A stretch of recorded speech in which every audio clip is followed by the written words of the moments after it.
17 mars 2020, le confinement est décrété en Finistère, conséquence du grand virus planétaire. J'ai aménagé au bout du monde il y a 1 an pour écrire. Ce printemps, si singulier, est l'occasion de me souvenir. Né sous le signe du confinement il y a 53 ans, j'ai rassemblé 60 anecdotes confinées, tantôt romantiques, tantôt volcaniques, aventureuses et malicieuses. Un podcast inédit. Balade confinée. Bonne écoute.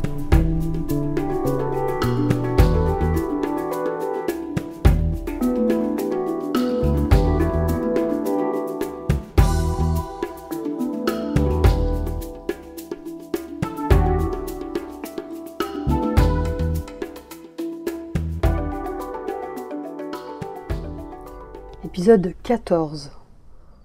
Confiné chez mes parents, première partie. À 27 ans, me revoilà au point de départ, chez mes parents, avec mon panda géant en peluche, interdit de Banque de France, prête à pointer à la NPE. Je me suis résolue à quitter Cannes. Je n'aurai plus de nouvelles de Philippe L, de Roger D, de Rémi, le M, et de tous les autres avant un long moment. Ma mère est guérie, elle a vaincu son cancer et je la trouve bien plus cool qu'avant. Bien plus cool que la mère rigide de ma jeunesse. Cette mère qui m'espionnait pour vérifier ma moralité et mes actes, qui notait le jour de mes règles sur ses agendas et vérifiait leur régularité. Un jour, alors que je sortais du lycée avec un groupe d'amis et que je venais d'allumer une cigarette, à ce moment précis, un bus était passé et derrière l'une des fenêtres, il y avait le regard de ma mère. Ses yeux charbonneux comme 2 canons de revolver pointés sur moi.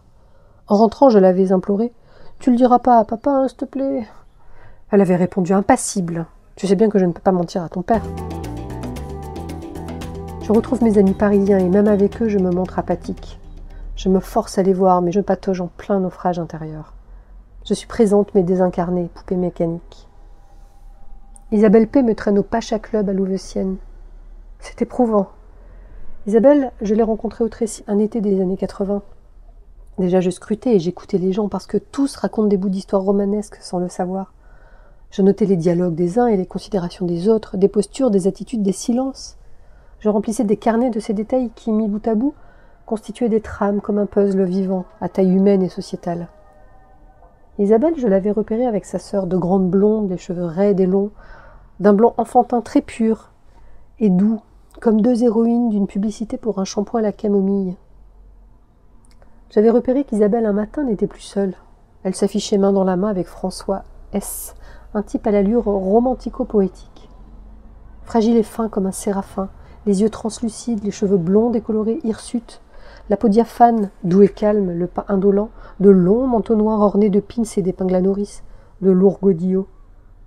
Quand il soulevait les pieds pour avancer, j'avais l'impression qu'il produisait un effort infernal, que ses godillots étaient de ciment et de fonte.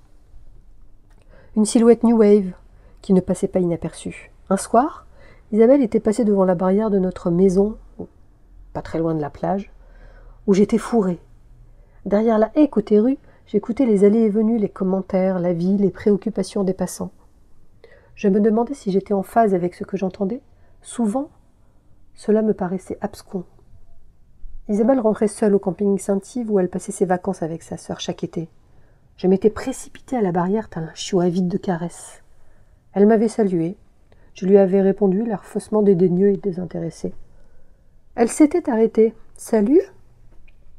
J'avais rétorqué « Salut ?» « Tu sais quoi ? Tu as de la chance. »« Ah bon ? Mais pourquoi ? » ?»« De sortir avec François, il est beau, séraphique. » Son visage s'était fermé, présentant les stigmates de la colère. Choquée, elle était rentrée au camping sans transition. N'empêche, elle était revenue me chercher pour m'inviter à dîner avec sa sœur, sous leur tente, devant leur petit réchaud. Nous ne nous sommes plus jamais quittés et aujourd'hui, elle demeure l'une de mes plus proches amies. Avec Géraldine, on sort au bus Palladium, au dépanneur avant pour la tournée des tequilas. Paf et repaf sur la table en bois. Cliquetis des verres assourdis par le torchon.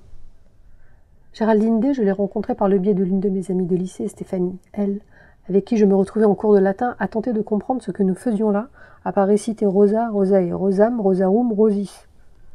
À l'instar de Virginie H., Stéphanie était studieuse et m'équilibrée. J'ai l'impression que, choisissant mes amis, je me suis toujours tournée vers celle capable de compenser la part instable, phobique, insoumise et volcanique de moi-même. Mes amis, mes refuges, tout aussi blondes et ancré que je suis brune et imprévisible. Perchée, disent les autres, je suis le vent capricieux et elle la terre organique. Avec la bande de Rue Animal Maison, où mes parents ont déménagé en 1984, on se donne rendez-vous au Président à Orgeval, peut-être encore parfois au Bilitis au Chesnay. Avant, on se rassemble chez Olivier L, dit Leleu, qui vit sa période verlénienne. Comme Obélix, il est tombé dans une marmite de substances hétéroclites très tôt. Sa maison est plongée dans le noir, les volets clos, l'eau des fleurs opaque. Sur les arêtes des murs et les coins des meubles, il a fixé des filaments fluorescents. Unique source lumineuse. Il est DJ et la musique résonne sans cesse, boum, boum, boum, nuit et jour. Quand j'arrive, j'enjambe des corps. Les gens errent de ci de là, dorment sur une marche d'escalier, sur le paillasson de l'entrée, dans la baignoire, dans l'évier de la cuisine, tels de jeunes chatons sans repère. Parfois, on se rejoint aux soirées de l'Élam, futur théâtre André Malraux, où les stars viennent tester leur spectacle. Il y a Leleu, Nini, Nono, Manu, Maria, Mich, Brobro, Valou, Titine, Nasnas, Sistine, Marco, Juan, d'autres encore. Moi, c'est Kéké, le diminutif de mon nom de famille. C'est sûr, on ne brille pas par notre inventivité. Nini, c'est mon amie Virginie H du lycée, avec qui j'ai passé le bac, l'amie avec laquelle je séchais les cours.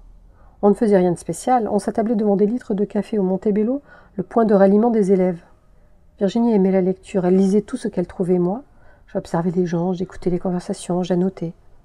L'école, ce n'était pas fait pour nous.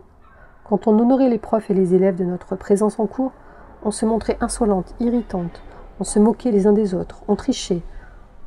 On partait en plein milieu des cours. Pendant des expériences de physique-chimie, on faisait exploser nos pipettes, ça créait une alerte immédiate et on s'enfuyait à toutes jambes.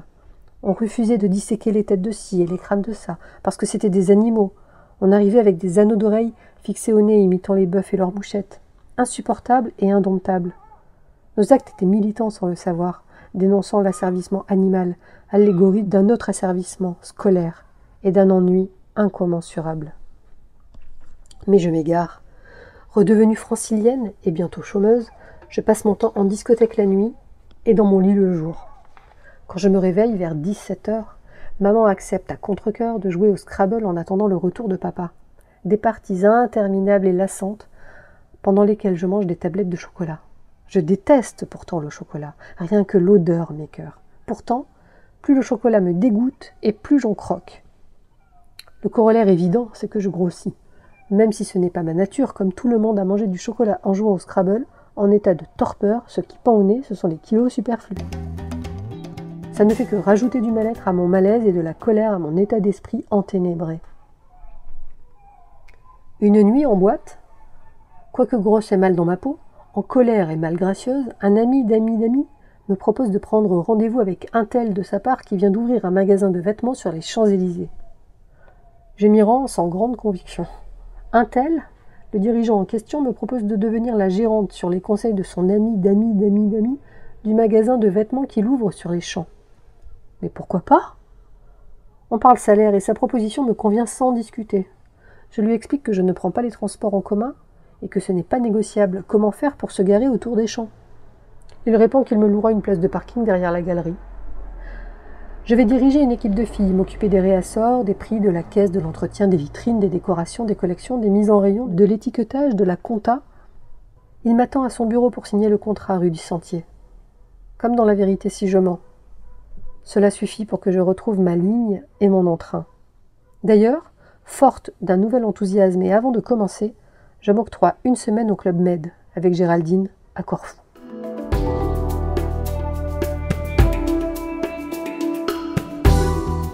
Balade confinée est une création originale de Isabelle Kevorkian, musique et arrangement par Emmanuel Dupuis.